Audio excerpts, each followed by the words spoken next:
Hello student. Let's crack UPSC CSC के Hindi platform पर मैं शंकर झा आप लोगों का स्वागत करता हूं।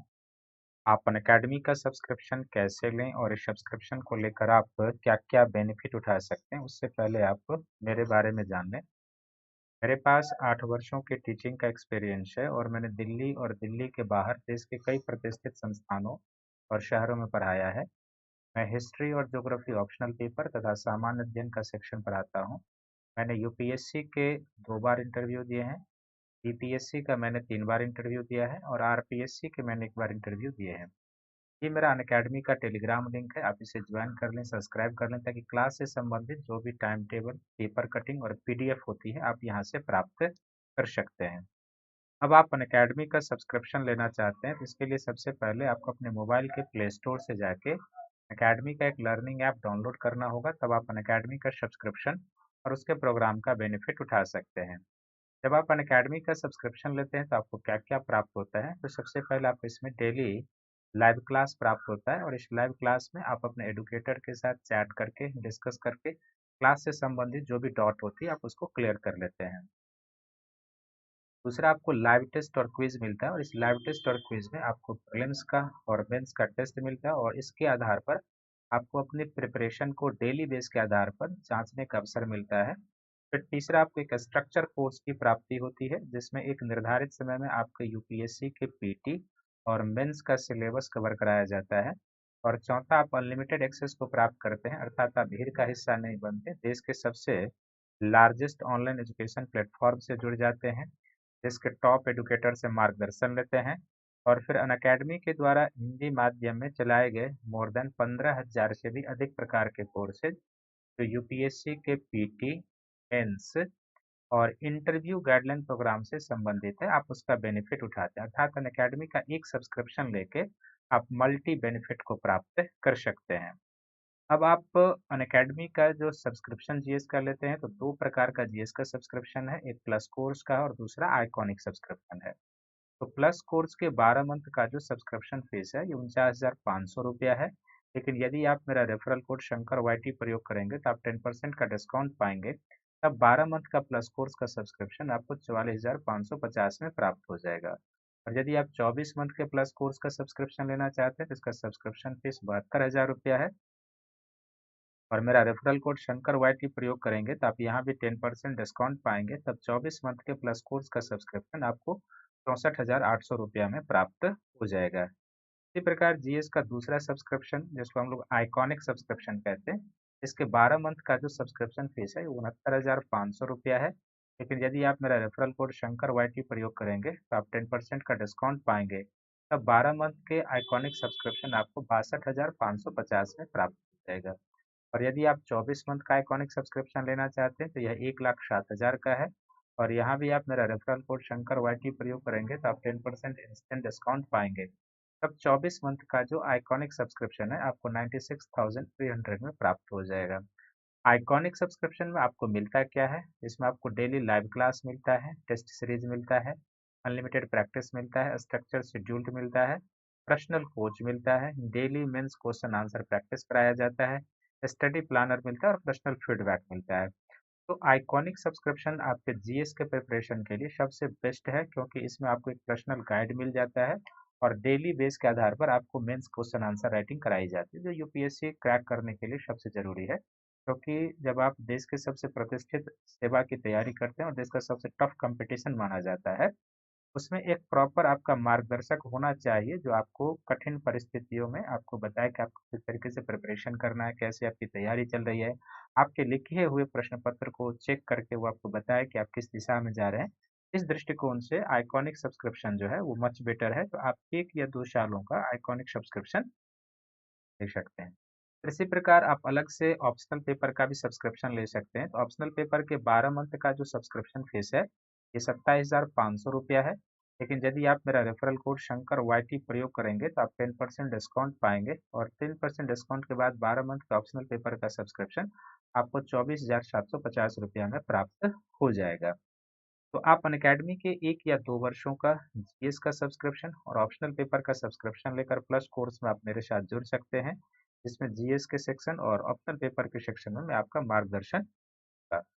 और आप अनअकैडमी के द्वारा अनअकैडमी जो कम्बाट की शुरुआत की गई है, आप उसमें पार्टिसिपेट कर सकते हैं और इसमें एक डेट जो है सो वो निकल चुका है। दूसरा डेट 20 दिसंबर को है, वो टाइमिंग 11 बजे है, तो आप इसमें इनरोल करके अपना पार्टिसिपेट कर सकते हैं और फिर इसमें आप ढेर सारे प्राइजेज जीत सकते हैं और अपनी तैयारी को भी जांचने का अवसर मिलेगा। आपको एप्पल का लैपटॉप, एप्पल का आईपैड, फिर एप्पल एयरपॉड्स और ढेर सारे अमेज़न वाउचर जो है सो आपको जीतने का अवसर मिलेगा।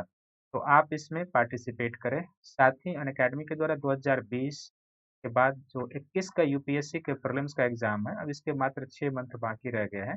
तो इसको देखते हुए अनअकैडमी के द्वारा प्रीलिम्स से संबंधित कई प्रोग्राम की शुरुआत की गई है। आप उस प्रोग्राम में अपना सब्सक्रिप्शन लेकर भाग ले सकते हैं और अपनी सफलता को सुनिश्चित कर सकते हैं।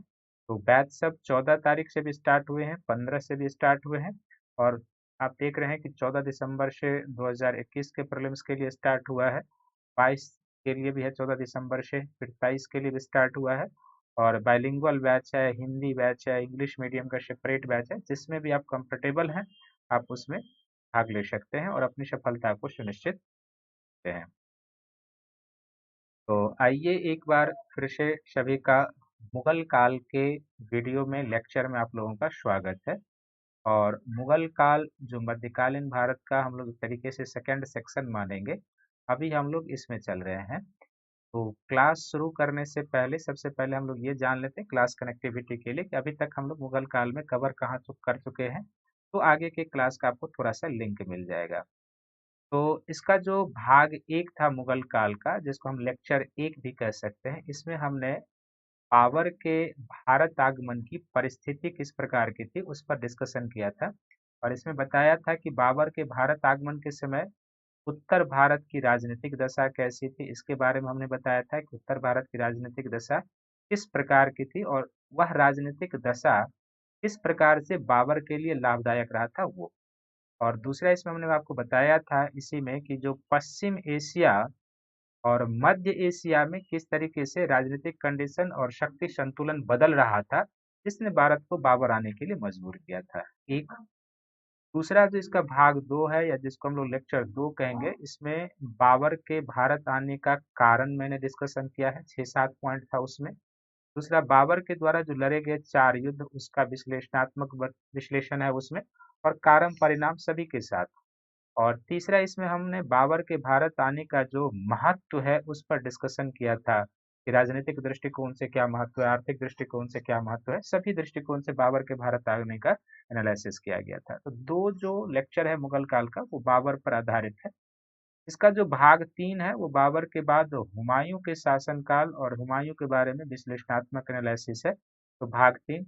और भाग चार जो आपके पास पहुंचा है, तो भाग चार में पूरी तरीके से जो है वो शेरशाह पर आधारित वीडियो है। शेरशाह का जो साम्राज्य था, उसके जो जन कल्याण के कार्य थे, उसकी जो एडमिनिस्ट्रेशनिक व्यवस्था थी, उस सब पर चर्चा किया गया है। तो यहाँ तक। अब हम लोग आज भाग पांच में चर्चा करने जा रहे हैं मुगल काल पर। तो पांचवा लेक्चर है और इस भाग पांच में हम लोग अकबर पर अब चर्चा करने जा रहे हैं। तो अकबर पर चर्चा करने से पहले आप जान लीजिए अकबर का जो शासन काल हो जाएगा ये 1556 से लेके 1605 तक का अकबर का शासन काल है। लेकिन अकबर का जो ये शासन काल है ये एक वीडियो में या एक लेक्चर में कंप्लीट होने वाला नहीं है, इसके कई लेक्चर जाएंगे। तो इस लेक्चर में हम क्या-क्या कंक्लूड करने वाले हैं वो पहले आपको एक बार बता देते हैं, तब आपके लिए क्या होगा आसान हो जाएगा। तो अकबर द ग्रेट के बारे में आज हम लोग पढ़ेंगे और अकबर द ग्रेट जिनका शासन काल 1556 से लेके 1605 तक का है उसके बारे में हम लोग जिक्र करेंगे। तो सबसे पहले इसमें हम लोग जिक्र करेंगे कि अकबर का जो प्रारंभिक जीवन था, जैसे कि हर एक बादशाह या शासक के बारे में हमने करते आए हम लोग, अकबर के प्रारंभिक जीवन के बारे में एनालिसिस करेंगे। दूसरा इसमें हम लोग एनालिसिस करेंगे कि अकबर का जो उसका राज्यारोहण हुआ था, राज्यारोहण के समय परिस्थितियां क्या थी, किस प्रकार की परिस्थिति में वह राज्य पर बैठा था। परिस्थितियां या हम यह कह सकते हैं कि शासक बनने के बाद उसके पास किस किस प्रकार की चुनौती थी, वो हम देखेंगे। और अकबर के सामने जो परिस्थितियां या चुनौती थी उसका समाधान अकबर किस तरीके से करता है, इसके बारे में हम लोग जानेंगे। उसका समाधान किस तरीके से करता है, समाधान के बारे में। और फिर जो नेक्स्ट सेक्शन है वो होता है अकबर का जो साम्राज्य विस्तार है वो। अकबर के साम्राज्य विस्तार को हम लोग दो चरण में बांट कर पढ़ते हैं। एक होता है कि प्रथम चरण में जो अकबर का साम्राज्य विस्तार है, प्रथम चरण में जो बेसिकली प्रथम चरण में अकबर के साम्राज्य विस्तार जो है ये 1556 से लेके जब वो बादशाह बनता है उस समय से लेके 1577 ईस्वी तक का जो साम्राज्य विस्तार का फेज है, जो मुख्य रूप से उत्तर उत्तर पूर्वी भारत और उत्तर पश्चिम भारत का एरिया है वो। और फिर द्वितीय चरण का साम्राज्य विस्तार है, सेकंड चरण का साम्राज्य विस्तार है। तो द्वितीय चरण का जो अकबर का साम्राज्य विस्तार हो जाएगा वो जाहिर सी बात है 1577 से लेके 1605 जो अकबर के शासनकाल का अंतिम वर्ष है वहां तक का हो जाएगा। इस दो शासन वर्ष जो द्वितीय चरण का साम्राज्य विस्तार है और प्रथम चरण का, तो प्रथम चरण के साम्राज्य विस्तार के बाद अकबर ने प्रशासनिक व्यवस्था पर भी ध्यान दिया था। तो इस बीच में अकबर ने प्रशासनिक व्यवस्था पर क्या ध्यान दिया और किस तरीके से चीजें उन्होंने प्रशासन में शुरू की वो है। तो सबसे पहले हम प्रथम चरण के अकबर के साम्राज्य विस्तार को जान लेंगे, फिर द्वितीय चरण के अकबर के साम्राज्य विस्तार को जान लेंगे, और तब हम अकबर के प्रशासनिक सेटअप के बारे में आपको बताएंगे। तो सबसे पहले हम लोग चलते हैं कि अकबर का प्रारंभिक जीवन कैसा था, किस तरीके से उसके जीवन की शुरुआत हुई थी और कैसे कैसे चीजें हुई थी, तो उसके बारे में हम लोग चलते हैं। तो सबसे पहला सेक्शन हो जाएगा जो अकबर का प्रारंभिक जीवन है वो किस तरीके से था, उस पर चलते हैं। एक हेडिंग आप लोग भी बना लेंगे, इसमें हो जाएगा अकबर का प्रारंभिक जीवन। अकबर का प्रारंभिक जीवन। अकबर का प्रारंभिक जीवन। तो अकबर का जो प्रारंभिक जीवन है, सबसे पहले तो यही एक लाइन में आप जान लेंगे कि अकबर का जो प्रारंभिक जीवन है, खासकर बादशाह बनने से भी पहले, वह जीवन भी इसका जो है ना कठिन परिस्थितियों में बीता था। कठिन परिस्थितियों में बीता था। और कठिन परिस्थितियों में क्या बीता था, तो चूंकि 1540 ईस्वी में हुमायूं जब शेरशाह सूरी से पराजित होता है, तो पराजित होने के बाद वो राज्य भी उसके हाथ से निकल जाता है और शेरशाह सूरी उसको भारत से बाहर निकालने के लिए तमाम प्रयास करता है, जिसके कारण उसको भारत छोड़ना पड़ता है। इसी भारत छोड़ने के क्रम में क्या होता है कि सिंध के पास अमरकोट के राणा है, एक राजपूत शासक थे सिंध के पास। अमरकोट के राणा अमरकोट के राणा वीरशाल अमरकोट के राणा वीरशाल के महल में अकबर का जन्म हुआ था। वीरशाल के महल में अकबर का वीरशाल के महल में जन्म हुआ था। और अकबर का जो ये जन्म हुआ था वह लगभग 1500 वीरशाल के महल में 1542 में जन्म हुआ था। और 1542 में जन्म होने के बाद क्या है कि इसके जन्म के बाद ही क्या होता है कि शेरशाह के कारण हुमायूं को ईरान भाग जाना पड़ता है। ईरान शाह के पास भाग जाना पड़ता है। और जब ईरान के पास शाह के पास भाग जाना पड़ता है तो अकबर को कैद कर लिया जाता है। छोटे से बालक को कैद कर लिया जाता है, बंदी बना लिया जाता है। किसके द्वारा, तो जो काबुल, कंधार, लाहौर और मुल्तान का शासक हुमायूं का भाई कामरान था, कामरान के द्वारा क्या किया जाता है, अकबर को बंदी बना लिया जाता है, उसके कब्जे में आ जाता है। और कामरान हालांकि उसके साथ अच्छा व्यवहार करता है, लेकिन अकबर को अपने माता पिता का जो एक वात्सल्य होता है बचपन में उसे प्राप्त नहीं हो पाया था, ये ध्यान में रखेंगे। जब 1545 ईस्वी में कंधार पर दोबारा हुमायूं का नियंत्रण होता है, 1545 ईस्वी में कंधार पर हुमायूं का दोबारा नियंत्रण होता है। और मैंने आपको ये बताया है कि ये जो दोबारा नियंत्रण उसका होता है वो ईरान के शाह के सहायता से होता है। दोबारा नियंत्रण होता है तो उसके बाद जो है, दोबारा नियंत्रण के बाद फिर से अकबर जो है वो प्राप्त होता है, किसको, हुमायूं को प्राप्त होता है। और जब अकबर प्राप्त होता है तो एक तरीके से मुनीम खां को अकबर का अभी संरक्षण बनाया जाता है। सबसे पहला संरक्षण अकबर का जो था वो मुनीम का था। मुनीम खां के बाद आगे हम लोग देखेंगे कि बैरम खां अकबर का संरक्षक बनता है। और बैरम खां तो मुगल साम्राज्य के स्थायित्व में विशेष योगदान दिया था। और अकबर की पढ़ाई लिखाई के लिए अब्दुल लतीफ को, जो एक शिक्षक हो जाएगा अकबर का, वैसे अकबर मूर्ख था लेकिन अब्दुल लतीफ को नियुक्त किया जाता है कि इसको पढ़ाया जाए, अब्दुल लतीफ को बनाया जाता है। और धीरे धीरे जो है सो अकबर की इसके बाद माता पिता का वात्सल्य मिलता है, स्नेह मिलता है और वो आगे बढ़ना शुरू होता है। इस तरीके से अकबर के बचपन के दिन बीते, कठिनाई भरे बचपन के पल, लेकिन धीरे धीरे फिर से वो आगे प्रगति करना शुरू हो जाता है। अब अकबर का जो राज्यारोहण होता है, दूसरा सेक्शन वो हो जाएगा कि अकबर का राज्यारोहण, अकबर का राज्यारोहण। तो अकबर का जो राज्यारोहण होता है, सभी को पता होगा कि अकबर का जो राज्यारोहण होता है ये कब होता है। तो अकबर 1500, जैसे मैंने पहले ही बताया था, 1556 में क्या होता है, तो हुमायूं की मृत्यु हो जाती है दिल्ली में। हुमायूं की मृत्यु दिल्ली में होती है, मृत्यु दिल्ली में। और मैंने ये बताया है कि हुमायूं की मृत्यु जो दिल्ली में होती है, वो जो एक पुस्तकालय का निर्माण कराया था उसके प्रथम मंजिल से गिरकर या सीढ़ी से गिरने से उसकी मृत्यु हो जाती है।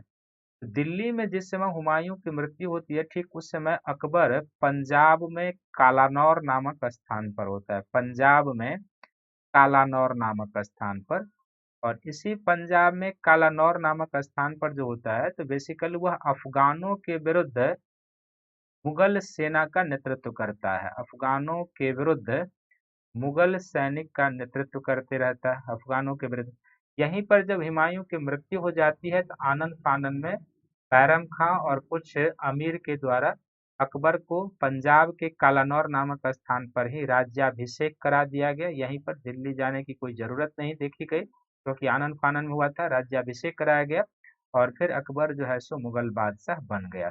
लेकिन अकबर जब मुगल बादशाह बन गया, पंजाब में कालानौर नामक स्थान पर राज्याभिषेक कराया गया था, तो उस समय अकबर की जो आयु थी मात्र 13 वर्ष और 4 माह का अकबर था। तो आप समझ सकते हैं कि 13 वर्ष और 4 माह में अकबर को भारत का सम्राट, मुगल बादशाह घोषित कर दिया गया पंजाब के कलानौर में। लेकिन यह जो ताज मिला था अकबर को, ये कांटों भरा ताज था, क्योंकि हुमायूं कांटों भरा ताज था, क्योंकि हुमायूं की जो मृत्यु हुई थी एक अव्यवस्था की स्थिति में हुई थी। अकबर अभी भी 14 वर्ष से कम का है और मुगल सम्राट के सामने कई सारी समस्याएं। तो वो कांटों भरा ताज अकबर को मिला था, लेकिन अपने बुद्धि, कौशल, प्रतिभा से अकबर ने उसको एक ऐसे साम्राज्य में तब्दील कर दिया जो अकबर ग्रेट के लिए कहलाना सहायक हो गया। तो सबसे पहले हम लोग देखते हैं कि जब अकबर बादशाह बनता है, उसके सामने क्या-क्या चुनौती थी और किस तरीके से उन चुनौतियों पर वो काम करना शुरू करता है। सबसे पहले हम अकबर के शासन बनने के बाद उसके सामने जो चुनौतियां थी, तो तीसरा एक हेडिंग बना लेंगे कि अकबर की आरंभिक चुनौतियां। अकबर की आरंभिक चुनौतियां क्या क्या थी, आरंभिक चुनौतियां, ये क्या क्या समस्याएं थी, तो हम लोग एक बार देख लेते हैं, तो चीजों को आगे समझने में आसानी हो जाएगी। तो सबसे पहले जो अकबर की आरंभिक चुनौतियां थी वह यह था कि हेमू आगरा के पूर्व से लेकर जौनपुर तक, आगरा के पूर्व की ओर, आगरा के पूर्व की ओर अफ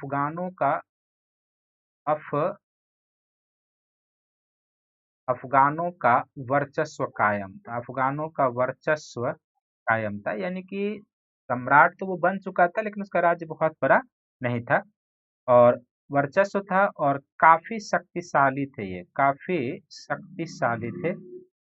पूर्वी जो नुहानी अफगान थे ये काफी शक्तिशाली थे। दूसरा क्या था कि ठीक जिस समय ये शासक बना था अकबर, उसी समय काबुल पर शत्रुओं ने घेरा डाल दिया था, काबुल पर शत्रुओं ने घेरा डाल दिया था। तो दूसरी समस्या इसके पास थी, घेरा डाल दिया था। तीसरी जो समस्या सबसे प्रमुख थी कि हालांकि अब शेरशाह के जो उत्तराधिकारी थे उसको पराजित कर दिया गया था हुमायूं के द्वारा, लेकिन सिकंदर सूर का जो सिकंदर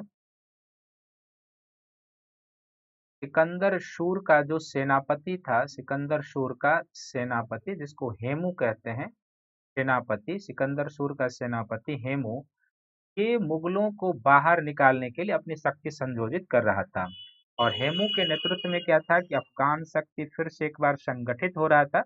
हालांकि जो सिकंदर सूर था वह शिवालिक की पहाड़ियों की ओर भाग चुका था। ये शिवालिक की पहाड़ियों की ओर भाग चुका था सिकंदर सूर। लेकिन उसका जो वजीर सेनापति हेमू था, यह अफगान की शक्ति को संयोजित कर रहा था और फिर मुगलों को भारत से बाहर निकालने के प्रयत्न में ये लगा हुआ था और एक निर्णायक युद्ध होना बाकी था। तीसरा, अकबर के शासन बनने के कुछ समय बाद क्या होता है कि बैरम खां से भी अकबर को मुक्ति पानी। हालांकि बैरम खां का मुगल बैरम खां का विद्रोह होता है और किस तरीके से वो मुक्ति पाता है उसके बारे में हम लोग चर्चा करेंगे। तो बैरम खां का विद्रोह होता है। हालांकि बैरम खां का मुगल साम्राज्य को स्थायित्व प्रदान करने में बहुत बड़ा योगदान है, लेकिन फिर भी बैरम खां का विद्रोह होता है, कैसे होता है, किस तरीके से, उस पर चर्चा। एक ये समस्या थी। बैरम खां के विद्रोह के साथ साथ क्या होता है, अकबर के समय में उज्बेक अमीर वर्ग का विद्रोह होता है। इसकी समस्या का कैसे समाधान करेगा वो उज्बेक अमीर वर्ग का विद्रोह।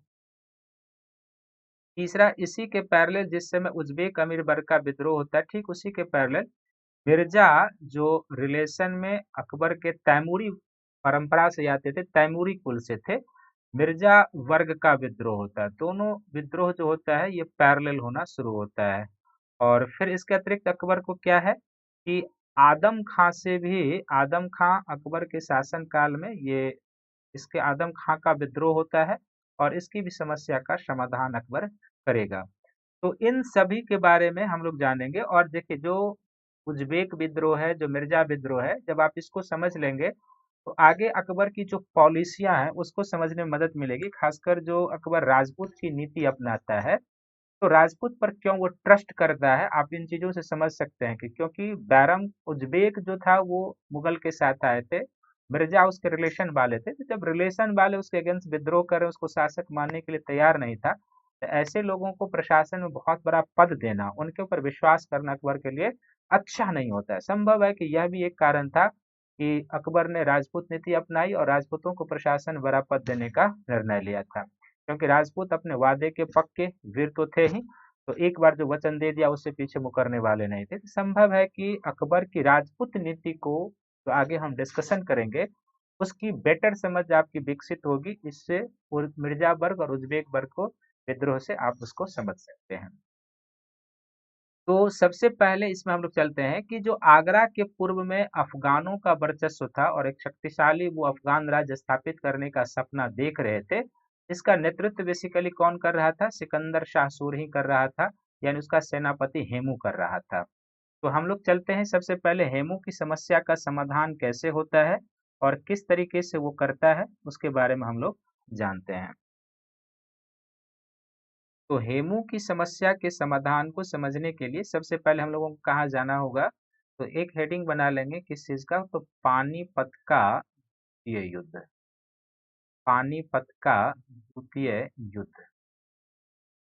पहला युद्ध सभी को पता होगा। तो पानीपत का द्वितीय युद्ध जो हुआ था ये 5 नवंबर 1956 को हुआ था, 5 नवंबर 1956। और ये जो पानीपत का द्वितीय युद्ध हुआ था, तो सभी को क्लियर है कि यह मुगल सेना और हेमू की सेना के बीच हुआ था। मुगल सेना और दूसरा किसके सेना, मुगल वर्सेज हेमू के मध्य हुआ था, हेमू के मध्य हुआ था। ये वही हेमू है जो सिकंदर शाह सूर का सेनापति और एक तरीके से जो है सो मुगलों को बाहर निकालने का सपना देख रहा था। तो पानीपत के युद्ध में क्या होता है कि वैसे विजय तो पहला पॉइंट इन दोनों के बीच हुआ था, विजय श्री मुगलों के हाथ लगती है, विजय श्री अकबर के हाथ लगती है, अकबर के हाथ। और विजयश्री जो अकबर के हाथ लगती है उसके बाद वह दिल्ली और उसके आसपास के क्षेत्रों पर अधिकार कर लेता है। लेकिन इस युद्ध में क्या हुआ था कि मुगलों के दांत खट्टे कर दिए थे हेमू ने। और हेमू कहा जाता है कि अचानक हेमू के आंख में एक तीर लग गई और आंख में एक तीर लगने से क्या हुआ कि वो घायल होकर गिर गया। और गिरने के बाद उसे बंदी बना लिया जाता है और बंदी बनाकर उसको क्या कर दिया जाता है, मार डाला जाता है। और इस तरीके से जब वह मार डाला जाता है, तो हेमू के नेतृत्व में जो अफगानों के द्वारा एक फिर से राज्य संजोए जाने का सपना देखा जा रहा था, वो समाप्त हो जाता है। तो अकबर को विजयश्री लगती है और जैसे ही विजय लगती है तो पानीपत के इस द्वितीय युद्ध का महत्व क्या है, तो वो सबसे समझने योग्य है। महत्व क्या है, तो सबसे पहले अकबर का क्या होता है कि दिल्ली, आगरा और उसके आसपास के क्षेत्रों पर अधिकार है। दिल्ली प्लस आगरा एवं उसके आसपास के क्षेत्रों पर अधिकार होता है, क्योंकि उससे पहले केवल पंजाब में कालानौर और उसके आसपास के क्षेत्र पर मुगलों का नियंत्रण था। दिल्ली प्लस आगरा एवं आसपास उसके आसपास के क्षेत्रों पर आसपास के क्षेत्रों पर मुगल का अधिकार हो जाता है और इससे क्या होता है, मुगल के अधिकार होने से यहाँ पर उसको एक आर्थिक और आर्थिक सशक्तिकरण भी हो जाता है। आर्थिक स्रोत की प्राप्ति होती है, जो दिल्ली और आगरा में जो शेरशाह सूरी के उत्तराधिकारी और उन लोगों को जो खजाना बना के रखा था, तो आर्थिक स्रोत प्राप्त होता है जिससे मुगल साम्राज्य की आर्थिक मजबूती होती है, जो उस समय अकबर के लिए जरूरी था।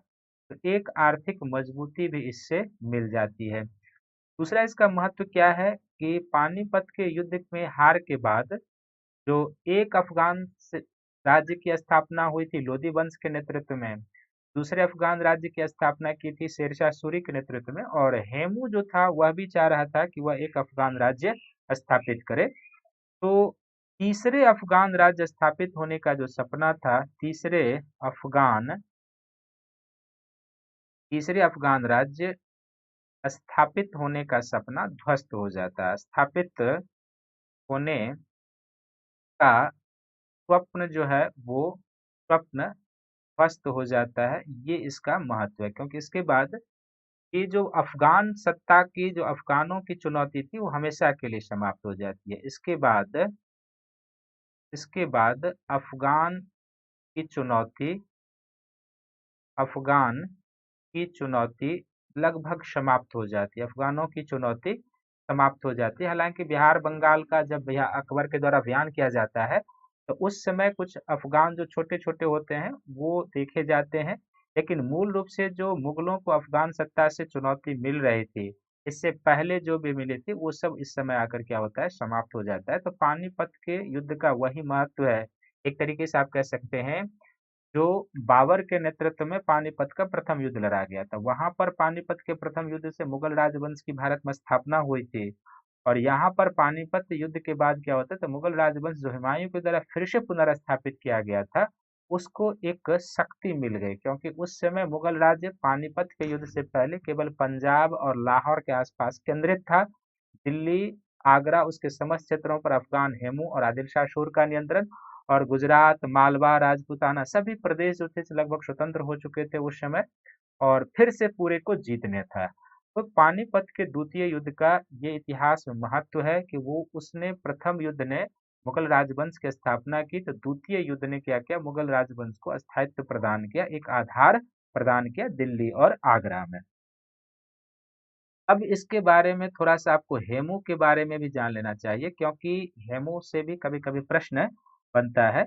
तो सबसे पहले हेमू का जो उत्थान हुआ था वो इस्लाम शाह सूर के समय में, इस्लाम शाह के समय में।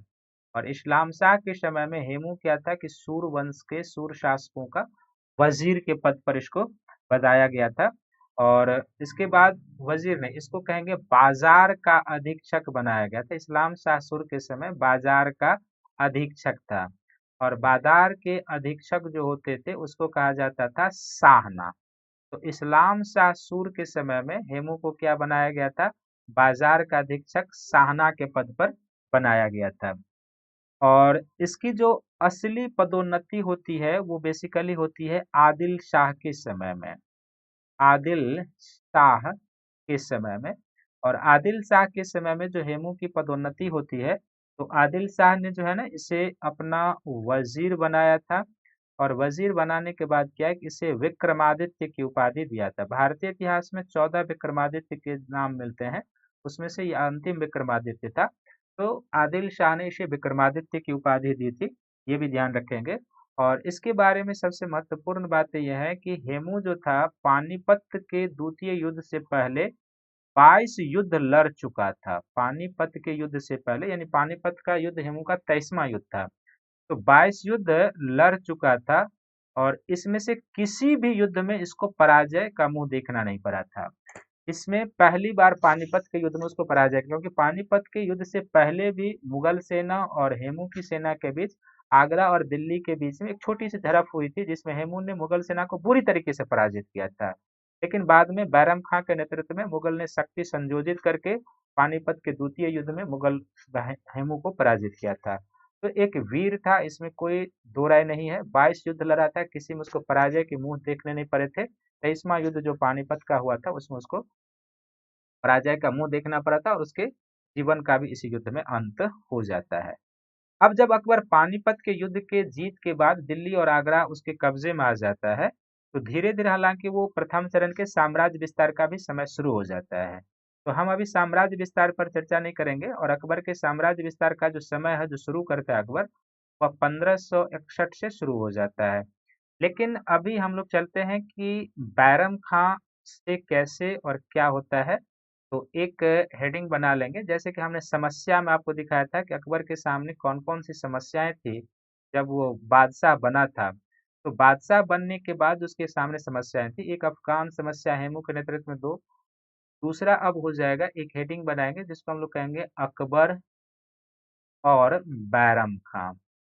तो अकबर और बैरम खां का जो संबंध था और किस तरीके से संबंधों में तनाव उत्पन्न होता है, कैसे कैसे होता है, तो सबसे पहले आप ये जान लीजिए। तो बैरम खां का जो प्रभाव का काल है 1556 से लेके 1560 तक का, जो अकबर का ये 4 वर्षों का शासनकाल, इस पर पूरे बैरम खां का प्रभाव, यानी कि ये जो 4 वर्ष है इस पर पूरी तरीके से बैरम खां, यानी कि बैरम खां जो था अकबर का एक तरीके से वकील होता था। उस समय का एक पद होता था वकील, और प्रत्येक प्रशासनिक निर्णय पर प्रत्येक प्रशासनिक निर्णय पर बैरम खां का एक तरीके से बैरम खां का मुहर होता था, बैरम खां का निर्णय होता था। क्योंकि अकबर इसमें बचपन की स्थिति में था, 14 वर्ष की अवस्था में लगभग शासक ही बना था, तो प्रत्येक प्रशासनिक निर्णय लगभग बैरम खां करता था। ये इस समय हमें देखने को मिलता था, बैरम खां करता था। लेकिन बैरम खां जो प्रशासनिक निर्णय करता था, तो इसके कारण क्या हुआ कि बैरम खां के ऊपर कई सारे आरोप लगने शुरू हुए। क्यों लगने शुरू हुए? तो मुगल जो थे बेसिकली क्या थे, सुन्नी मुसलमान थे। मुगल क्या थे? सुन्नी मुसलमान थे, ये याद रखने की जरूरत है। और बैरम खां सुन्नी मुसलमान, मुगल सुन्नी मुसलमान था, जबकि बैरम खां जो था वो शिया था। बैरम खां जो था वो क्या था? शिया मुसलमान था, शिया थे। तो जाहिर सी बात है कि अब बैरम खां के ऊपर क्या सब आरोप लगना शुरू हुआ। तो बैरम खां के ऊपर क्या है कि पहला आरोप लग गया कि बैरम खां प्रशासन में शिया मुसलमान को प्रमोट कर रहा है। बैरम खां प्रशासन में अपने मातहत और शिया को प्रमोट कर रहा है, शिया को प्रमोट कर रहा है। ये पहला इसके ऊपर आरोप लगना शुरू हुआ। दूसरा इसके आरोप इसके पैरेलल हो जाएगा कि उसने प्रशासन में सुन्नी मुसलमान की उपेक्षा करनी शुरू कर दी, और मुगल उससे संबंधित थे, सुन्नी मुसलमान की उपेक्षा। हालांकि ऐसा कोई हमें इतिहास में इसका स्पष्ट वर्णन नहीं मिलता है कि वास्तव में ऐसा किया था या नहीं, लेकिन इसका आरोप बैरम खां के ऊपर लगाया जाता है। बैरम खां की इस नीति के कारण क्या होता है कि मुगल परिवार के कुछ लोग उसके विरोधी हो जाते हैं, खासकर अकबर के सगे संबंधी। मुगल परिवार मुगल परिवार के लोग क्या हो जाते हैं? बैरम खां के विरोधी। मुगल परिवार के लोग बैरम खां के विरोधी हो जाते हैं, और जाहिर सी बात है कि बैरम खां के विरोधी होते हैं तो अब वो उसको पद से हटाना चाहते हैं।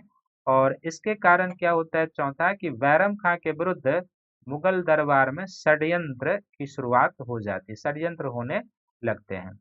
पांचवा, इन पॉइंटों को यदि देखा जाए तो सबसे प्रमुख क्या था कि अब धीरे धीरे अकबर बालिग हो रहा था, और सबसे महत्वपूर्ण जो इतिहासकारों ने मुख्य फोकस इसी पर किया है कि अकबर अब बालिग हो रहा था, और बालिग होने के नाते अब वह चाहता था कि प्रशासन में वह स्वतंत्र होकर निर्णय ले, प्रशासन में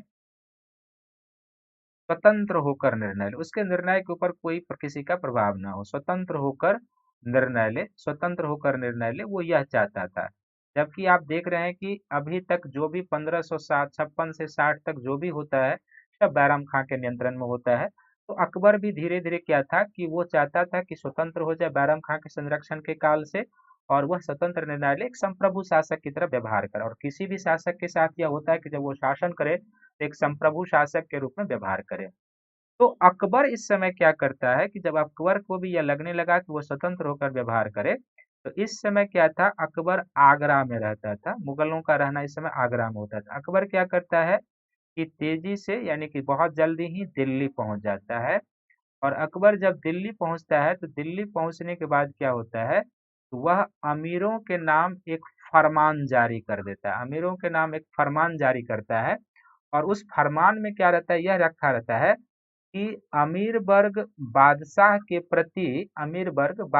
प्रति क्या करे कि निष्ठा प्रदर्शित करने के लिए दिल्ली आए। निष्ठा प्रदर्शित यानी जिस अमीर वर्ग की बादशाह के प्रति निष्ठा है, वो उसकी संप्रभुता को स्वीकार करते हैं, वो दिल्ली आए। तो बहुत सारे अमीर जो बादशाह के प्रति समर्पित थे वो आए, लेकिन बैरम खां आया नहीं। और बैरम खां भी अब स्थिति को समझ चुका था कि वह जो प्रशासन उसका नियंत्रण है, बादशाह उससे नियंत्रण लेना चाहते हैं। तो बैरम खां इसका प्रतिकार करता है, लेकिन बाद में मुगल सेना के द्वारा बैरम खां को एक तरीके से बंदी बना लिया जाता है। बंदी बनाने के बाद जो है सम्मानजनक रूप से, क्योंकि 4 साल वो अकबर का संरक्षक रह चुका था, तो सम्मानजनक रूप से उसको मुगल दरबार में लाया जाता है। और सम्मानजनक रूप से मुगल दरबार में लाया जाता है, अकबर के समक्ष उसको पेश किया जाता है। जब बैरम खां को अकबर के समक्ष पेश किया जाता है, तो अकबर के द्वारा बैरम खां के समक्ष वो प्रस्ताव रखा जाता है कि आप इन दोनों प्रस्तावों में से किसी एक का चयन कर लें। अकबर के द्वारा जो बैरम खां के सामने 2 प्रस्ताव रखा जाता है, इसमें एक रहता है, पहला कि मुगल दरबार में या तो मुगल दरबार में या फिर दरबार के बाहर, या तो मुगल दरबार में या दरबार के बाहर किसी बड़े प्रशासनिक पद पर, बाहर किसी बड़े प्रशासनिक पद पर,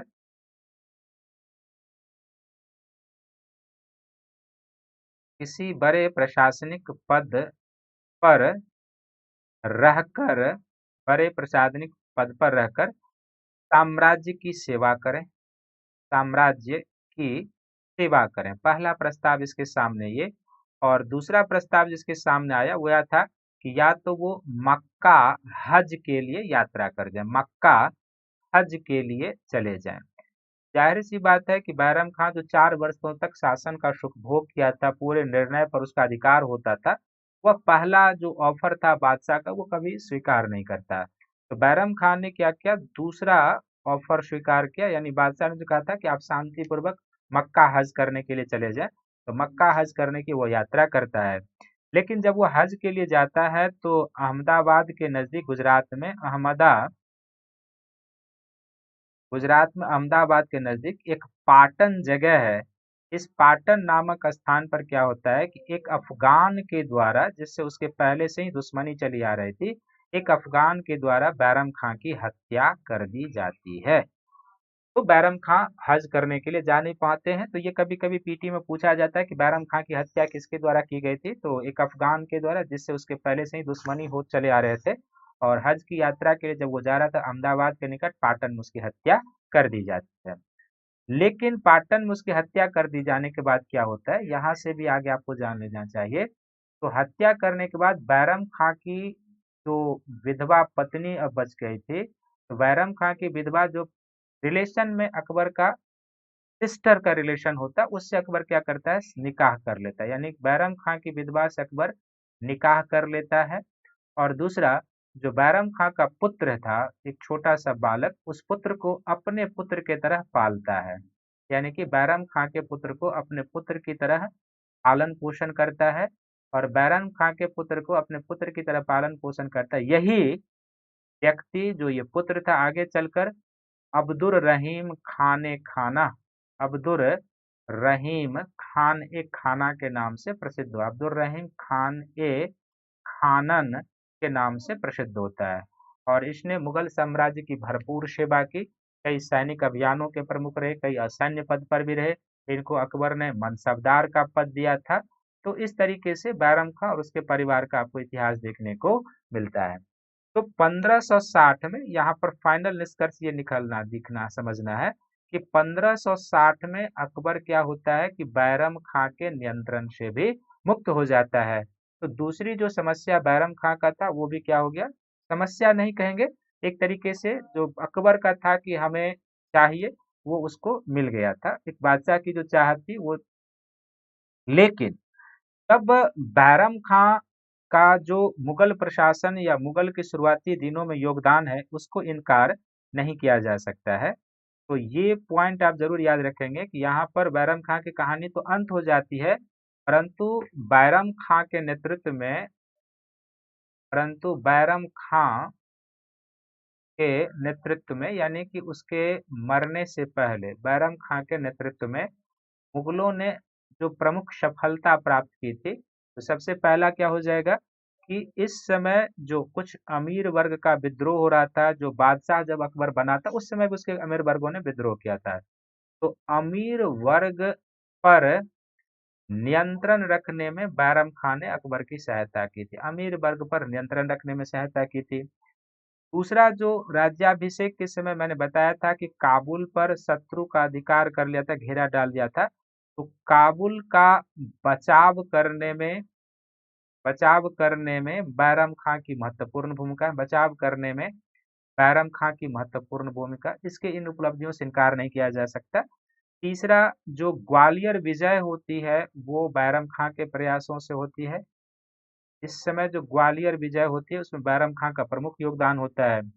फिर जो एक तरीके से पश्चिम में काबुल से लेकर पूर्व में जौनपुर तक 1560 यानी कि 1556 में जब अकबर शासक बनता है और 1560 में जब बैरम खां की कहानी का अंत होता है, तो इसके बीच पश्चिम में वेस्ट में काबुल से लेकर ईस्ट में जौनपुर तक मुगल साम्राज्य रहता है, यानी काफी एरिया हो जाएगा। यदि आप देखेंगे यहाँ पर अफगानिस्तान में काबुल और यहाँ पर यूपी में जौनपुर, ये पूरा एरिया यदि मुगलों को कब्जे में आया उसमें बैरम खां का महत्वपूर्ण योगदान था। और सबसे प्रमुख पांचवा पॉइंट कि पानीपत की जो विजय है, जो पानीपत का विजय है दूसरे युद्ध का, वो बेसिकली बैरम खां के कूटनीतिक क्षमता, नेतृत्व कौशल का ही परिणाम था कि मुगलों को विजयश्री हासिल लगी थी। तो बैरम खां ने जो यह राज्य की सेवा की और मुगल साम्राज्य के प्रारंभिक दिनों में दृढ़ीकरण का प्रयास किया था, उसके इस प्रयास की सराहना अवश्य की जानी चाहिए। और अकबर क्योंकि एक बालिक हो चुका था तो वह भी अब चाहता था कि उसका सब कुछ नेतृत्व उसके हाथों में आ जाए। यही बैरम खां समझ नहीं पाए और शायद संभवतः उनके वो पतन का कारण भी रहा। तो ये बैरम खां के कहानी का एंडिंग था, इसको ध्यान में रखेंगे। बैरम खां के पतन के बाद क्या होता है कि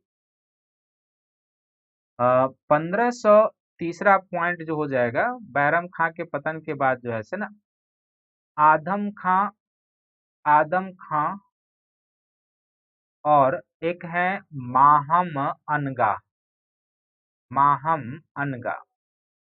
तो सबसे पहले तो ये जान लीजिए कि ये माहम अनगा जो है अकबर की धाई थी, अकबर की धाई माँ कहने का अर्थ है कि माहम अनगा ने ही अकबर का पालन पोषण किया था और अकबर का पालन पोषण किया था। और ये जो आदम खां थे ये महामनगा के महामनगा के पुत्र थे आदम खां। तो जाहिर सी बात है कि धाई थी महामनगा और पालन पोषण किया था। तो लगभग 1560 से लेके यानी बैरम खां के बाद 1560 से लेके 1562 तक का जो प्रशासन है या अकबर का काल है, इस पर महामनगा का प्रभाव था।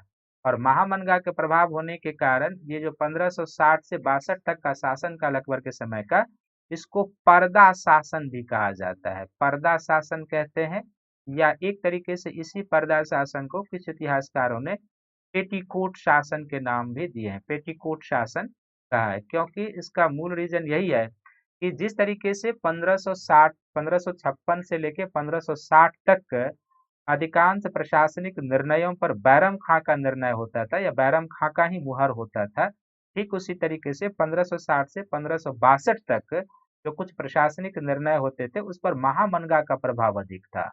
तो महामनगा के प्रभाव अधिक होने के कारण जो उसकी धायमा थी पालन पोषण करने वाले, इसलिए इसको पर्दा शासन या पेटीकोट शासन कहा जाता है। तो ये जो आदम खां था, तो सबसे पहले आप जान लीजिए कि आदम खां जो था एक आप कह सकते हैं कि योग्य नहीं था। ये योग्य नहीं था इन द सेंस में कि इसमें उदंडता अधिक थी, ठीक ना। और दूसरा क्या था कि यह मालवा अभियान पर गया था 1561 में। 1561 में क्या था कि यह मालवा अभियान पर गया था, और जब मालवा अभियान पर गया था, यहाँ पर बड़ा ही लूटपाट और उत्पात मचाया था। लूटपाट उत्पात मचाया था, और न केवल लूटपाट उत्पात मचाया था, बड़े पैमाने पर लोगों की इसने हत्या भी की थी। लोगों की हत्या भी की थी। तो ये भी अकबर को पसंद नहीं था, और मालवा में लोग अकबर के विरोधी हो गए थे एक तरीके से। फिर ये क्या करता है कि बैरम खां की जो आदम खां था, ये मूल रूप से क्या था कि वजीर बनना चाहता था। और जब अकबर ने इसे वजीर नहीं बनाया, तो आदम खां ने एक दिन क्या किया कि वजीर के महल में जाकर वजीर की हत्या कर देता है। अकबर के वजीर की हत्या कर देता है।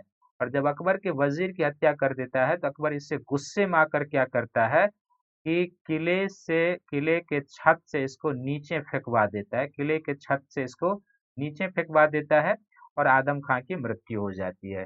तो आदम खां की मृत्यु हो जाती है, और आदम खां भी था ना एक महत्वाकांक्षी था। यह भी शासक बनने का स्वप्न देख रहा था एक तरीके से, और इसीलिए वो इस तरीके से व्यवहार करता था। और बिना अकबर से पूछे हुए मालवा का अभियान किया था। वहां से लूटपाट का जो माल लिया था, उसका भी सही तरीके से हिसाब नहीं दिया था। वजीर की हत्या कर देता है। यह अकबर सहन नहीं कर पाता, उसको छत से फेंकवा देता है, और उसमें उसकी मृत्यु हो जाती है। और 1562 तक जाकर क्या होता है कि जो आदम खां की माँ थी महामनगा, उनका भी प्रशासन पर से प्रभाव धीरे धीरे अकबर कम कर देता है। आप इसका सीरियल भी देखे होंगे, कम हो जाता है। तो ये महामनगा और आदम खां के समय का समाप्ति था। दोनों लगभग 1562 तक इनका प्रभाव, उसके बाद दोनों के प्रभाव अकबर पर से समाप्त हो जाते हैं। इन तमाम चीजों को आपको ये समझना है कि अकबर धीरे धीरे एक संप्रभु शासक बनने की ओर निकल रहा है। बैरम खां के संरक्षण से निकला, महामनगा के प्रभाव से निकला, आदम खां का जो महत्वाकांक्षा था उसको सीमित कर दिया। इन तमाम प्रयासों को, अकबर के इन तमाम प्रयासों को आपको देखना है कि वो एक संप्रभु सुभरदीन शासक बनने की ओर आगे बढ़ रहा है। और जो उसमें के मार्ग में बाधक आ रहा था, उसको वो धीरे धीरे क्या कर रहा है, हटाने का प्रयास कर रहा है। अब अकबर के समय जो एक अन्य चुनौती उभर कर सामने आती है, उसको हम लोग कहते हैं उजबेग अमीर वर्ग का विद्रोह। उजबेग अमीर वर्ग का विद्रोह। ये जो होते थे, जो अमीर वर्ग होते थे, ये प्रशासन में बादशाह का सहयोग करने वाले होते थे। ये प्रमुख उमरा वर्ग कहलाते थे। इन्हें उमरा वर्ग भी कहते थे। बादशाह के प्रशासनिक कार्यों में हाथ बटाते थे। प्रमुख प्रांतपति होते थे। उनके सेना में भी शामिल होते थे। जिस तरीके से सल्तनत काल में अमीर वर्ग होता था ना, सुल्तान के कार्यों में सहायता देने के लिए, ठीक यहाँ पर भी ये अमीर वर्ग है जो होता था। तो ये जो उजबेक लोग होते थे, इनका जो मूल क्षेत्र था जहाँ पर ये प्रशासन के स्थायित्व में सहयोग दिया था, बेसिकली ये जो थे वो पूर्वी उत्तर प्रदेश और बिहार के क्षेत्र में थे। इनका प्रभाव था पूर्वी उत्तर प्रदेश और बिहार। और पूर्वी उत्तर प्रदेश और बिहार के साथ साथ उजबेगों का जो प्रभाव था, वो मालवा के क्षेत्र में भी था। जो दिल्ली से सटा हुआ एरिया राज्य पड़ता था मालवा का, उस क्षेत्र में भी उजबेगों का प्रभाव था। और ये लोग जो उज़्बेक लोग जो थे, प्रशासन में महत्वपूर्ण पदों पर आसीन थे। जैसे मैंने पहले ही कहा, प्रशासन में महत्वपूर्ण पदों पर आसीन थे। महत्वपूर्ण पदों पर आसीन थे।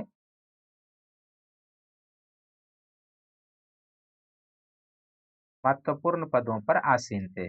इन लोगों ने क्या किया था कि अकबर के खिलाफ क्या कर दिया, विद्रोह कर दिया। जो उज़्बेक अमीर वर्ग थे, अकबर के खिलाफ विद्रोह कर देता है। अकबर के खिलाफ विद्रोह, और अकबर के खिलाफ विद्रोह करके उसको बादशाह मानने से इनकार कर देता। अकबर को बादशाह मानने से इनकार कर देता है। बादशाह मानने से इनकार कर देता है। इनकार कर देता है। और ये जो उज़्बेक वर्ग थे, लगभग 1561 से लेके 1567, के बीच कई बार विद्रोह होता है। 1561 से लेके 1567 के बीच उज़्बेक अमीर वर्ग का कई बार विद्रोह होता है और अकबर के लिए एक प्रमुख चुनौती के रूप में सामने आता है। लेकिन धीरे-धीरे अकबर क्या करता है, इन चुनौतियों का सामना करता है और और इसको दबाने के लिए यानी उज़्बेक अमीर वर्ग को दबाने के लिए ये कुछ समय तक जौनपुर को अपनी राजधानी बना लेता है। जौनपुर को राजधानी बना लेता है क्योंकि इसी क्षेत्र में ये लोग जमे हुए थे। तो जौनपुर को राजधानी बना लेता है और यहीं पर अपना ये डेरा डंडा गाड़ देता है कि जब तक उज़्बेक अमीर वर्ग का दमन नहीं कर दूंगा तब तक जौनपुर से दिल्ली ये आता नहीं है। और यहाँ पर जाता है, इनका दमन करता है। जब पूरी तरीके से इन लोगों को दमन कर देता है धीरे-धीरे, तब जाकर क्या होता है कि उज़्बेक वर्ग यहाँ तक बहुत सारे उज़्बेक वर्गों का दमन कर दिया जाता है। बहुत सारे जो है सो जौनपुर यहाँ से भाग करके गुजरात की ओर चले जाते हैं, मालवा से भाग करके गुजरात की ओर चले जाते हैं। तो ये उज़्बेक अमीर वर्ग थे और इसीलिए मैंने आपको कहा कि आपको अकबर की राजपूत नीति के बारे में ये समझ लेगा कि आखिर अकबर ने राजपूतों के ऊपर इतना ट्रस्ट करना क्यों शुरू किया। एक तो राजपूतों का जो अपना गुण था, वह जो है सो प्रशंसनीय गुण, इतिहास प्रसिद्ध है।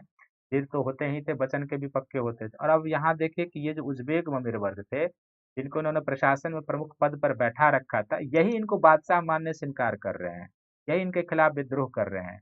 तो ऐसे में इनको बड़े पद पर सुशोभित करना, बड़ा मनसबदार बनाना अकबर के लिए खतरे से खाली नहीं होता। तो इसलिए अकबर का जो एक रुझान राजपूतों पर बढ़ा, उसका कारण एक ये भी था और एक और अभी आपको बताएंगे। जो मिर्जा वर्ग का विद्रोह हुआ था, वो भी एक इसका कारण हो जाएगा, ये ध्यान में रखेंगे। अब नेक्स्ट जो अकबर के सामने चुनौती आती है, जो पैरेलल चुनौती है, वो है जो नेक्स्ट चुनौती है वो है मिर्जा अमीर वर्ग का विद्रोह। मिर्जा अमीर वर्ग का विद्रोह। मिर्जा अमीर वर्ग का विद्रोह। और जैसे मैंने पहले ही कहा कि ये दोनों पैरेलल, जिस समय उज़्बेकों का विद्रोह हुआ था, ठीक उसी समय मिर्जा अमीर वर्ग का भी विद्रोह हुआ था। ये जो मिर्जा वर्ग के लोग थे, जैसे मैंने पहले ही कहा था कि ये तैमूरी परिवार से ही जुड़े हुए थे, तैमूरी परिवार से संबंधित थे। और आप देखिए कि परिवार के लोग ही विरोध कर रहे हैं अकबर का, तैमूरी परिवार से संबंधित थे। सबसे पहला पॉइंट तो यही याद रखेंगे, तैमूरी परिवार से ये संबंधित थे और वैवाहिक संबंधों के द्वारा अकबर से जुड़े हुए थे। वैवाहिक संबंधों के द्वारा अकबर से जुड़े हुए थे। वैवाहिक संबंधों के द्वारा अकबर से जुड़े हुए थे। अकबर से जुड़े हुए थे। वैवाहिक संबंधों के द्वारा ये लोग अकबर से जुड़े हुए थे। और ये जो मिर्जा वर्ग का भारत में इनका विद्रोह हुआ था, इस मिर्जा वर्ग से विद्रोह होकर एक अकबर का सौतेला भाई था, अकबर का सौतेला भाई। इस अकबर के सौतेले भाई का नाम था हकीम मिर्जा। यानी कि भारत में जो मिर्जा वर्ग का विद्रोह हो रहा था, तो उससे प्रोत्साहित होकर अकबर का एक सौतेला भाई जिसका नाम है हकीम मिर्जा, इस हकीम मिर्जा ने क्या किया, काबुल पर अधिकार कर लिया। काबुल पर अधिकार कर लिया, यानी एक तरीके से यह नेता बनकर उभर कर आ गया था मिर्जा अमीर वर्ग के हकीम मिर्जा, काबुल पर अधिकार कर लेता है। और न केवल काबुल पर अधिकार कर लेता है, बल्कि यह पंजाब घुस आता है। पंजाब एक तरीके से जीत लेता है, पंजाब घुस आता है।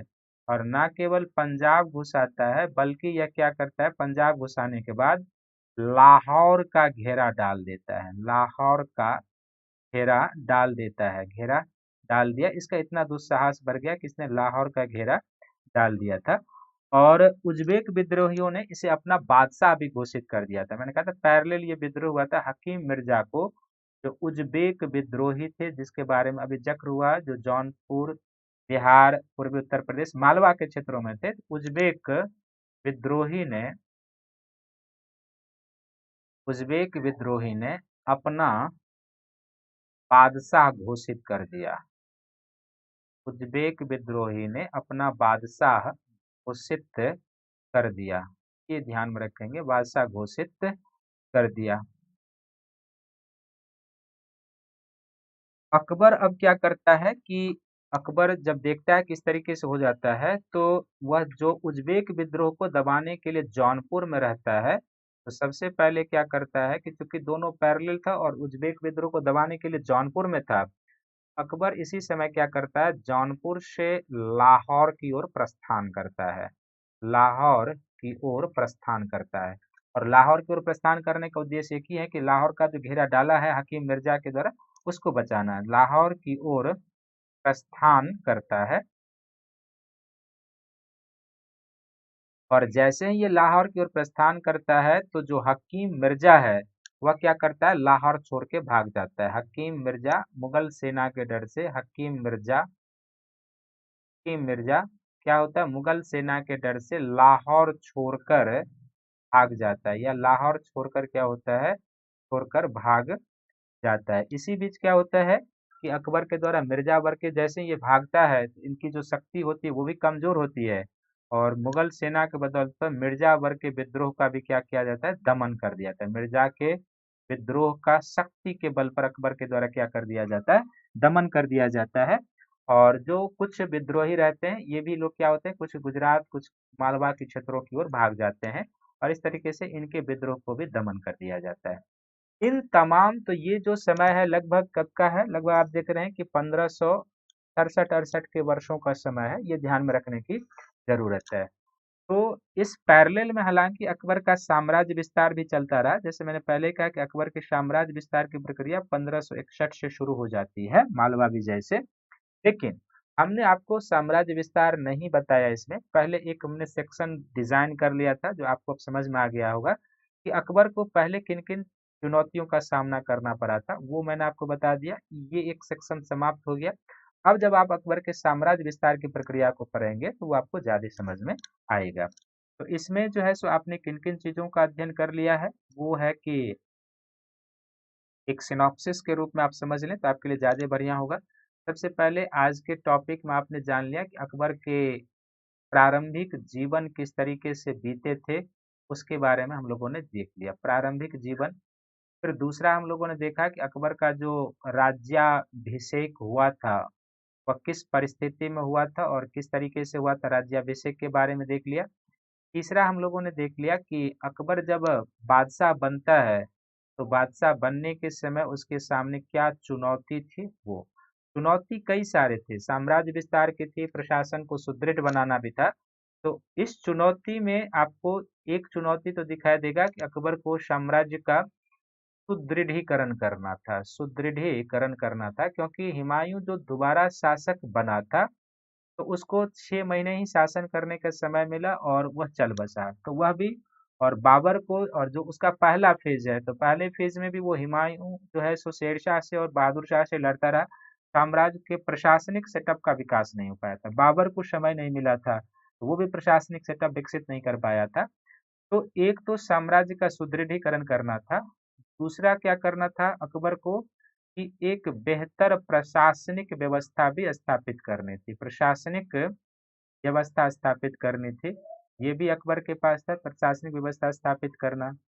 और प्रशासनिक व्यवस्था स्थापित करने के साथ साथ क्या था अकबर के पास, जो अन्य चुनौतियां थी उसका मैंने एक जिक्र कर दिया। जो विद्रोह की चुनौती थी प्रारंभिक समय में, विद्रोह की चुनौती का सामना, इस विद्रोह की चुनौती का सामना करना था और उसका समाधान भी खोजना था, तो वही मैंने आपको इसमें बताया है। तो विद्रोह की चुनौती में इसमें हम लोगों ने किसका किसका देखा, तो सबसे पहले हम लोगों ने अफगान सत्ता का, जो अफगान शक्ति का दमन हुआ, उसके बारे में देखा कि हेमू के नेतृत्व में किस तरीके से अफगान फिर से पुनर्जीवित होने का प्रयास कर रहे थे, उसका समापन हुआ। फिर बैरम खां के साथ किस तरीके से संबंधों में खटास उत्पन्न होता है और किस तरीके से बैरम खां के संरक्षण से अकबर को मुक्ति मिलती है। तीसरा जो अकबर का खायमा माहम महाम अनगा थी, उनसे कैसे मुक्ति मिलती है, और इनके पुत्र जो आदम खां थे, आदम खां से कैसे ये बाहर निकलते हैं। फिर हम लोगों ने देखा कि इसके बाद अकबर के शासन काल में उज़्बेक अमीर वर्ग का विद्रोह होता है, उज़्बेक अमीर वर्ग पर कैसे नियंत्रण रखते हैं। और फिर मिर्जा आमिर वर्ग का विद्रोह होता है, तो मिर्जा आमिर वर्ग को कैसे दमित करते हैं, ये सब। इसका मैंने एक अलग सेक्शन ही बना दिया ताकि आपके लिए बेहतर हो। और जैसे मैंने पहले ही कहा कि ये अब आगे आपको अकबर की पॉलिसी को समझने में मदद मिलेगा। और अकबर के जो साम्राज्य के सुदृढ़ीकरण के प्रयास हैं, इसको जैसे कि अब अकबर के साम्राज्य विस्तार की जो प्रक्रिया होगी, जो मैंने आपको प्रारंभ में भी बताया है कि साम्राज्य विस्तार का जो फेज है, वो 2 चरण में है। एक 1556 से लेके 1576-77 तक का जो समय है वो प्रथम चरण है, और 1577 से लेके जो 1605 तक का है वो द्वितीय चरण है। और इसी प्रथम चरण के बाद अकबर के द्वारा जो प्रशासनिक व्यवस्था है उसका निर्माण किया जाता है, उसके बारे में बताएंगे। लेकिन हम पहले प्रथम चरण के साम्राज्य विस्तार को जानेंगे, फिर द्वितीय चरण के साम्राज्य विस्तार को जानेंगे, और तब अकबर के प्रशासनिक व्यवस्था के बारे में आपको बताएंगे। तो तब तक सभी लोग इस वीडियो को देखिए, लाइक कीजिए, शेयर कीजिए, सब्सक्राइब कीजिए। अगले चरण में हम अगले लेक्चर में अकबर के द्वारा जो साम्राज्य विस्तार के प्रयास किए गए, कैसे क्या हुआ, किस रूप में उसको देखना चाहिए, क्योंकि उस पर प्रश्न पूछता है कि अकबर साम्राज्यवादी शासक था, इस तरीके से प्रश्न पूछा जा सकता है। क्या अकबर के साम्राज्य विस्तार की प्रक्रिया को भारत के एकीकरण की प्रक्रिया के तहत देखा जाना चाहिए? इन तमाम चीजों पर हम उसमें डिस्कशन करेंगे, और फिर आपको बताएंगे कि वास्तव में वो साम्राज्यवादी शासक था या नहीं, या फिर उसके जो साम्राज्य विस्तार के प्रयास थे वो भारत के एकीकरण के प्रयासों के तहत प्रेरित थे या क्या थे, उस पर हम डिस्कस। ये दोनों ऑप्शनल पेपर और एक बहुत बड़ा एनालिटिकल प्रश्न बन जाता है, क्योंकि इस पर इतिहासकारों के बीच जो है मतभेद है। तब तक आप या आपके मित्रों में से यदि कोई जीएस का सब्सक्रिप्शन लेते हैं, प्लस कोर्स का भी और आइकॉनिक सब्सक्रिप्शन, तो प्लस कोर्स के सब्सक्रिप्शन के जो 12 मंथ का फीस है 49,500 रुपया, लेकिन यदि आप मेरा रेफरल कोड शंकर वाईटी यहाँ पर प्रयोग करेंगे तो आपको 10% का डिस्काउंट मिल जाएगा। तब 12 मंथ का जो प्लस कोर्स का सब्सक्रिप्शन है आपको 44,550 में प्राप्त हो जाएगा। इसी प्रकार आप 1 साल या 2 सालों का जीएस का आइकॉनिक सब्सक्रिप्शन भी लें, और आइकॉनिक सब्सक्रिप्शन के 12 मंथ का जो सब्सक्रिप्शन है ये 69,500 रुपये का है। मेरा रेफरल कोड शंकर वाईटी प्रयोग करेंगे तो 10% डिस्काउंट पाएंगे, और तब आपके 12 मंथ का जो सब्सक्रिप्शन हो जाएगा वो 62,550 का हो जाएगा। इसी प्रकार आप डीएस का भी अलग से सब्सक्रिप्शन ले सकते हैं ऑप्शनल पेपर का। और ऑप्शनल पेपर का जो सब्सक्रिप्शन लेंगे, मैंने पहले ही बताया कि मैं हिस्ट्री और ज्योग्राफी टीच करता हूं, तो 12 मंथ का जो ऑप्शनल पेपर का सब्सक्रिप्शन है वो 27,500 का है, और आप 10% डिस्काउंट पाएंगे यदि आप मेरा रेफरल कोड शंकर वाईटी प्रयोग करेंगे तो 10% डिस्काउंट पाएंगे। तब 12 मंथ का जो ऑप्शनल पेपर का सब्सक्रिप्शन है ये 24,750 में आपको प्राप्त हो जाएगा। तो इस वीडियो को सभी लोग लाइक करें, शेयर करें, सब्सक्राइब करें, अपने अपने ग्रुप में शेयर करें ताकि अधिक से अधिक लोग इसका बेनिफिट उठा सकें। और इस वीडियो में आपने अकबर के जो प्रमुख समविद्रोह थे, जो किस तरीके से राज्यारोहण था, वो जाना। अगले लेक्चर में हम अकबर के साम्राज्य विस्तार के बारे में चर्चा करेंगे, प्रथम चरण का साम्राज्य विस्तार और द्वितीय चरण का साम्राज्य विस्तार, और तब हम अकबर के प्रशासनिक व्यवस्था में जाएंगे। तब तक इस वीडियो को सभी लोग देखिए, लाइक कीजिए, शेयर कीजिए, सब्सक्राइब कीजिए, और सभी को थैंक यू है, धन्यवाद है।